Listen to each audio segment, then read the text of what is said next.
Free and Unlimited.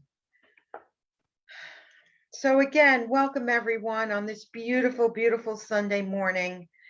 I'm so glad you could join us today. And if you're whether you're watching on Zoom or you're watching our live stream, and for those of you who don't know me, I'm Reverend Carmela, and it's my great privilege and joy to be the minister at Unity Spiritual Center in Patenburg, New Jersey. Last week, we started the series on the 7 paths to God, the way of the mystic. And last week, we covered path 1, which was earth and home. If you missed it or would like to see it again, you can find it on our website at www.unityspiritualcenter.org or on our Facebook page. And today we're moving on to path 2, which is creativity, abundance, and the generosity of spirit. I'd like to start with a story that was told by Anthony DeMello, a Catholic priest who has since made his transition. And he tells this story of a Hindu yogi whose guru left him under a tree on a riverbank to meditate on God. The yogi had only 2 possessions, his loincloth and a begging bowl. One day he walked to the village to beg for food. Actually, he did that once a day. He would walk into the village to beg for food, and the rest of his time he spent in contemplation of God. One night, he washed out his loincloth and hung it on a tree to dry. When he awakened, it had been chewed up by a rat. With great embarrassment, he begged for both food and a new loincloth that day, and then went right back to contemplating on God. A few days later, he washed out his new loincloth, hung it to dry, and once again, the rat chewed it up during the night. What was this yogi to do? It was unseeming for a man of God to keep begging for loincloths. So he got a kitten to chase the rat. But the kitten was hungry, and soon the yogi had to beg for milk. It was embarrassing to beg for milk, so he found a stray cow. All went well until the summer heat burned off the grasses and the yogi had to beg for fodder for the cow. It wasn't good to beg for fodder, so when the rainy season came, the yogi planted crops. They prospered in the rich soil, but so much of his time was spent farming that he could hardly meditate anymore. So he hired laborers to tend to the fields, but they needed supervision. And having to supervise them disrupted his meditation time. So the yogi decided to take a wife to oversee the workers so that he could get back to God. She didn't want to live under a tree by a river, so they had to build a house, a large house, for she was soon pregnant. The yogi grew fat and wealthy by the banks of the river. One day, when he was sitting under his meditation tree resting, a familiar figure approached. It was his guru. The guru surveyed the scene with a wide-eyed look and said, "Student, is that you? Didn't I leave you here 5 years ago to contemplate God?" The yogi bowed his head and gestured to his vast estate. "Oh, revered teacher, I know it seems hard to understand, but truly, this was the only way I could keep my loincloth." Sometimes the simplest things are so simple. And as this story demonstrates, so many times the things of the world get in the way of our spiritual practices and the realization of the divine. Matthew 6:24, Jesus says, "You cannot serve 2 masters." And in Mark 10:25, Jesus says, "It's easier for a camel to pass through the eye of a needle than for a rich man to enter the kingdom of heaven." And like the yogi, it's easy to forget about our oneness when the things of the world are distracting us. We live in the physical world and need to do things that need to be done so that we can live comfortably. So this is all about balance, because concentrating on our financial status or our possessions only keep us from connecting from our source. Jesus said, when we seek the kingdom of heaven first, all things shall be added to us. This is a spiritual truth. Abundance is our natural state, and creativity or the power of imagination support us in attracting abundance to us. It's about being attuned to the flow that is never ending and taking the necessary actions required to support us living in this physical world while continuing our awareness of being in that flow, of being a spiritual being, having a human experience.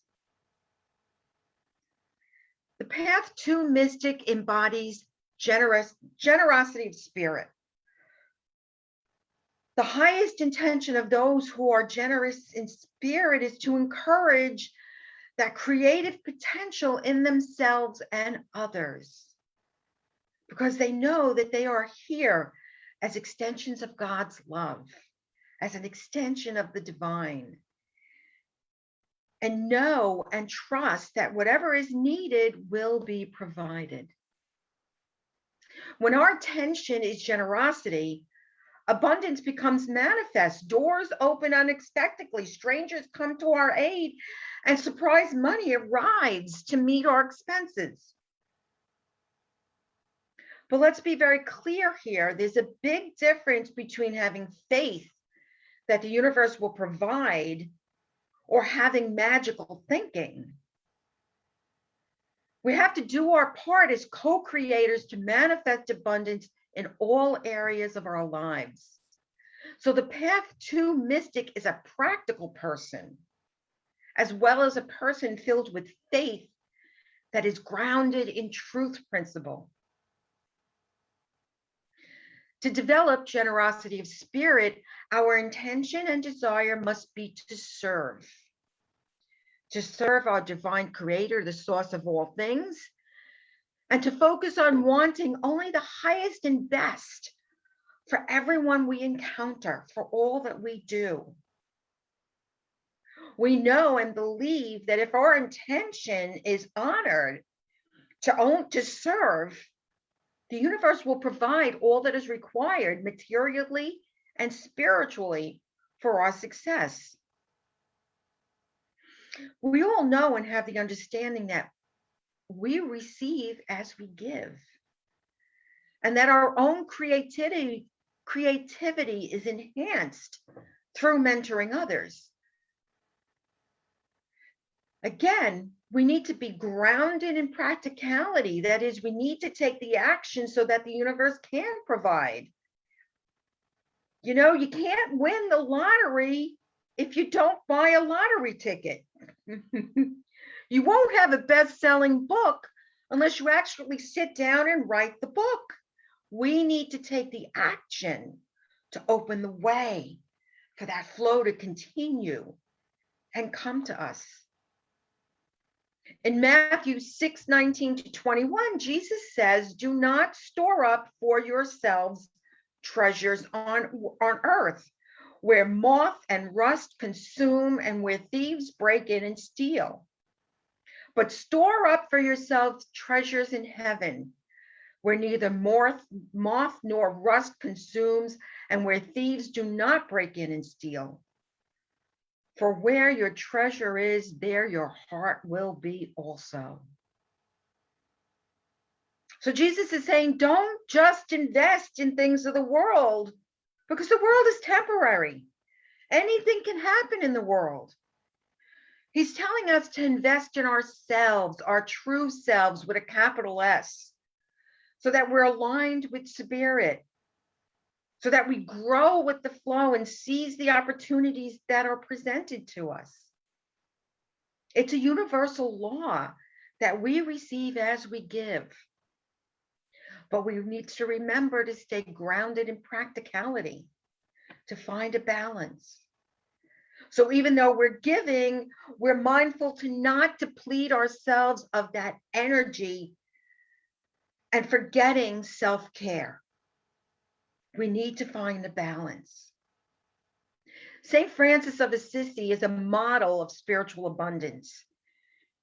He was aligned with spirit in his devotion. He was secure in knowing that he was a child of God and would be provided for as he provided for others out of love rather than fear. His famous prayer, which we'll hear later, ends with the words, "It is dying that we are born to eternal life." The Path 2 mystic keeps their eyes on eternal life. They know that the things of the world are temporary and that true abundance lies in our alignment with the divine and knowing that we are co-creators with God. Now, just as we're reviewing the 7 paths to God, there are 7 suggestions for each of those paths. Last week, we looked at the suggestions for path 1, and this week we're looking at path 2. So the first is to establish boundaries. Boundaries help us to balance out our generosity and self-care. We're no good to anyone if we deplete our energy by constantly giving and not taking care of ourselves. It's okay to say no if you need to say no. I'm sure you've all heard this. No is a complete sentence. You don't have to explain why. All you have to do is honor yourself when you should say no by saying no. Saying no can be difficult at first, but as we continue trusting the flow, we'll know when to respect ourselves and our boundaries, and we'll know when we should say no. The second is to recognize whether or not you're willing to grow with the flow. Now, notice I say grow, not go. Both are wonderful, but we have to give ourselves permission to grow. So are you open to new ideas? Are you open and willing to learn from things that may not necessarily work out for you the way you wanted them to? Are you willing to grow from that? Are you willing to pay attention to your intuition? So give yourself permission to allow your creative juices to flow. And if you've already started a project and your gut tells you that it's not right, listen to that and move on.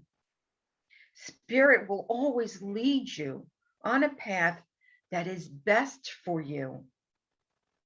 If you listen, we need to listen to our intuitive selves. I remember once when I needed a new car, I went with my son to look at a car, and I test drove a car that I felt was too big for me. But I listened to everyone outside of me, and I said, okay, I'll take it. That night I went home because I intuitively knew it was wrong. I couldn't sleep. I cried all night saying, no, I can't do this. And I called my son and then called the dealership and said, no, I'm not taking that car. 3 days later, I found the perfect car for me. That was 2007, and I got my first Subaru and loved it. Paying attention to your intuition will always lead you in the right path. The third is to be practical. So that is, we allow ourselves to manifest abundance practically. The saying, God helps those who help themselves. If we're not manifesting creativity and abundance in our work, relationships, or finances, we need to take a look at the practical sides of things. Are we really open? Are we doing what we need to do in order to manifest that? It's one thing to plant seeds and another to follow through with watering those seeds and then weeding. God creates the miracle of growth through which the seed manifests its full potential as a flower. We need to cooperate in the gardening and follow through by nurturing the seed that we plant. If we don't, then it won't grow. The fourth is to trust in God.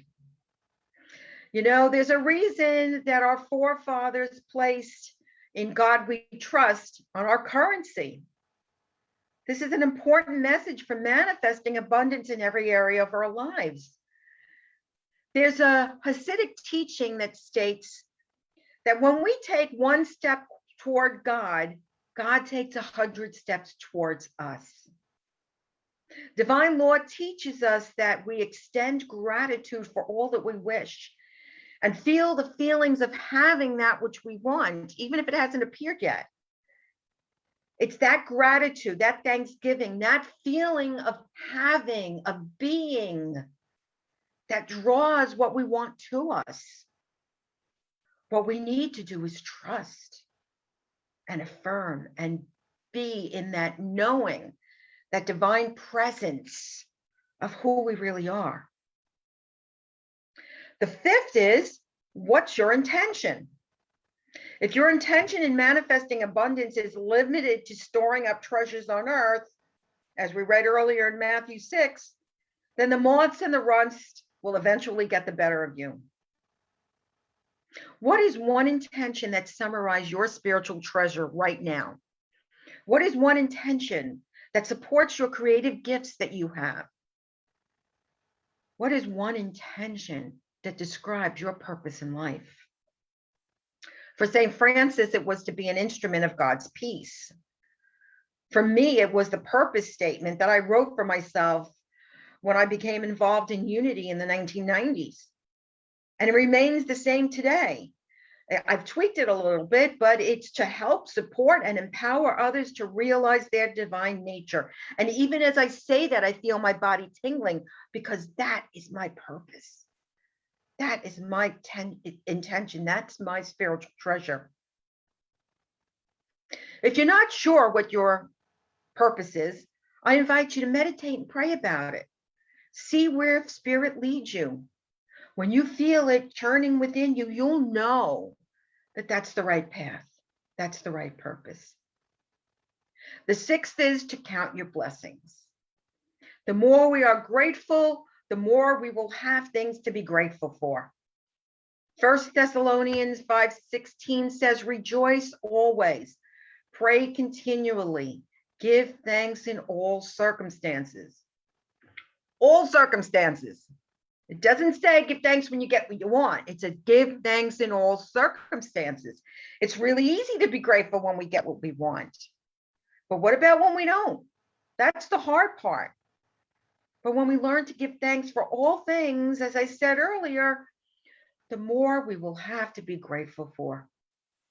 We touched a little bit on this last week, and Brother David Stengel-Rast, whose video I showed, suggested that every night before we go to sleep, we extend gratitude for something that we've never been grateful for before. You know, maybe it's being grateful for the stars, or the ability to walk, or having a cozy chair that you love, or even a good book. How about being grateful for something that you did not get that you thought you wanted? That's not so easy. But ultimately, if we don't get what we want, it really is for our best. We may not know it yet. You know, years ago, I went for a job interview for a job that I really thought I wanted. Ends up, I didn't get the job, but I was grateful for the experience of interviewing, of preparing myself and having a good interview. 1 or 2 weeks later, I interviewed for another job that was much better, had better salary, and was much more in alignment with who I was at that time. And I got that job, and it was perfect. The seventh practice is giving. You might be noticing that some of these are in alignment with some of the laws we covered in Eric Butterworth's seven main aspects of truth. Truth is truth and law is law, no matter what system we use. You know, we visited this in the law of attraction about giving. It was also in the law of compensation, the law of reversibility. Giving is essential. I always say you cannot give with clenched fists. And what's really interesting is, some of you know, I'm in a training this weekend, a retreat and a training. And one of the analogies they used was a clenched fist of not being able to receive. When we let go and open up, then we can receive. If we're holding on to old thoughts, ideas, or having to have things my way, it's not going to come to us. This is basic cause and effect. When we give, we receive. Last year at this time, myself and two other ministers offered the 4T program. And those T's, the 4 T's, are tithing of your time, talent, and treasure. Give and allow yourself to receive. You know, the path to mystic is about the generosity of spirit. That spirit that is you, that potential that is you, that Christ that is active in your life right now. So allow yourself to be in the flow of this divine abundance and share that with the world. You are a beautiful beacon of light. Be that for yourself and for others. So now I invite you to close your eyes as we move into meditation. Just allow yourselves to let go. Let go and just breathe as you feel your whole body relaxing. And you release any and all tension that may be in your physical body, in the back of your neck, your spine, your legs, your lower back, just everywhere. Just let go. With each breath you take, you feel more and more relaxed. Your breathing slows down and you breathe at a comfortable pace for you.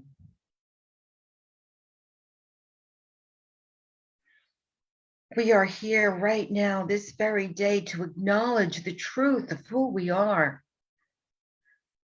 Divine expressions of the Almighty, the Absolute, expressing in this world as us. It's so easy to lose sight of that truth when we move through our day-to-day lives and get distracted and caught up in the obstructions that the physical world, the world of form, throws in our way. It is possible to stay in the truth of who we are while we function in the world. We have the ability, those same 12 powers, those qualities that were present and active in Jesus and is present and active in each of us.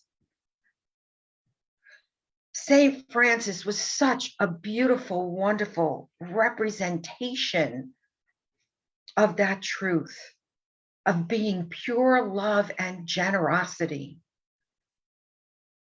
of sowing love where there was hatred, of sowing faith where there was doubt, sowing hope where there was despair, of being joyful and extending that joy to others when they were in sadness, of just being present with another person when they were in pain. We have these capacities to console, to support, to understand, to love, to give. These are inherent qualities that are in each of us that were expressed and demonstrated by Jesus when he walked this planet. We are that light. We are that divinity. We are that. God said, I am that I am. And if we are part of God, then that is true for each of us. So I invite you with this awareness to move into the silence and just listen.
And now we bring to mind anyone who may be in need of prayer.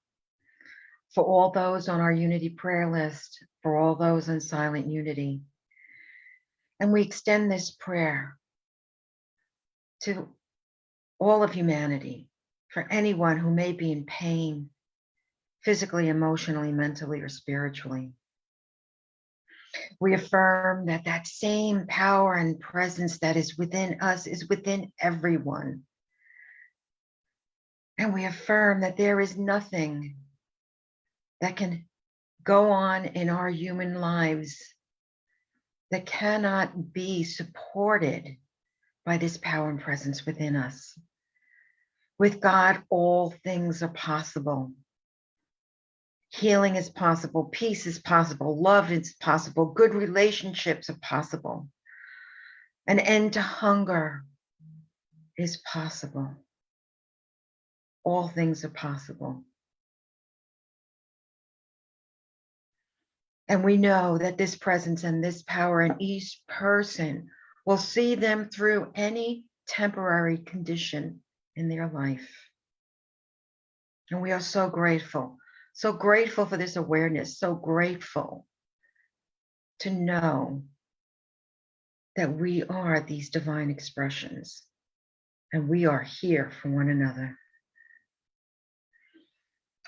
And I invite you to bring your consciousness back into your body, back into the room where you are. And when you're ready, you can open your eyes.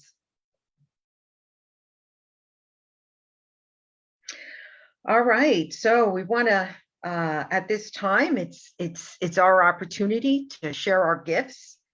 So I invite you to take your gifts and put them in your hands or visualize whatever method you use to give. And just see that beautiful glowing light in your hand is such a beautiful extension of who you are, the light that you are. Manifest in this physical form of giving, this physical form of currency. And we are so blessed to know that as we give, we receive, and that God is our source. And consciousness, God consciousness is our supply. So we continually work towards the elevation of consciousness so that this truth becomes more and more aware and apparent and active in our lives. So I invite you to bless these gifts with me, with your mics muted. Divine love as me blesses and multiplies all that I choose to give and all that I am open to receive, and I am grateful. And at this time, I'd like to thank everyone who joined us through the live stream. If you're interested in attending our services via Zoom, you can email unity@unityspiritualcenter.org or just message us on Facebook. Thank you.